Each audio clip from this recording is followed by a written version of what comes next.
তো দেখতে পাচ্ছেন আমরা কিন্তু এখন সেই আলাসিন ব্রিজের একদম নিচ দিয়ে চলে যাব। আসলেই মানে এত সুন্দর একটা নদীর ভিতরে এইরকম স্যালোর ভিতরে আমরা কিন্তু চলে যাচ্ছি। খুব কিন্তু ফিলিংস পাচ্ছি, আসলে খুবই ভালো লাগছে ভিউয়ার্স। আপনাদের মানে এরকম পরিবেশে আসলে চলে এসেছি, যা দেখে কিন্তু খুবই ভালো লাগতেছে।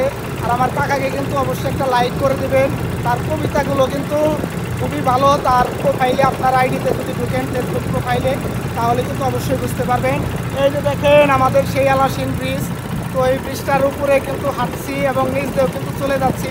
আসলে খুবই ভালো লাগতেছে, দেখেন আহা, খুবই ফিলিংস পাচ্ছি। কত সুন্দর মজা, আসলে যা এই জায়গায় না আসলে কখনোই বুঝতে পারতাম না।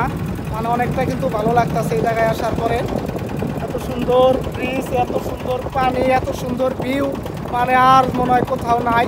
একদম মনে হয় যে পদ্মা সেতুর ভিতরে আমরা চলে এসেছি। তো আসলে গাইস প্রচুর পরিমাণে পানি কিন্তু সব জায়গায় বেড়ে যাচ্ছে। তো তারই ধারাবাহিকতায় কিন্তু ধলেশ্বরী নদীতেও প্রচুর পরিমাণে পানি হচ্ছে। তো সেরকম পানি দেখার জন্য কিন্তু আজকে বের হয়েছি এই আলাসিন ব্রিজে। তো এই জায়গায় থেকে কিন্তু অনেক পানি দেখে গেলাম এবং অনেকটা ঘোরাঘুরি করলাম, যা কিন্তু খুবই ভালো লাগলো আমাদের। তো এই ছিল আজকের মতো ভিডিওটি। যদি আপনাদের কোনো রকম ভালো হয়ে থাকে তাহলে কিন্তু অবশ্যই একটা লাইক, একটা কমেন্ট, একটা শেয়ার করে কিন্তু আমাকে আপনারা সহযোগিতা করতে পারেন। ধন্যবাদ।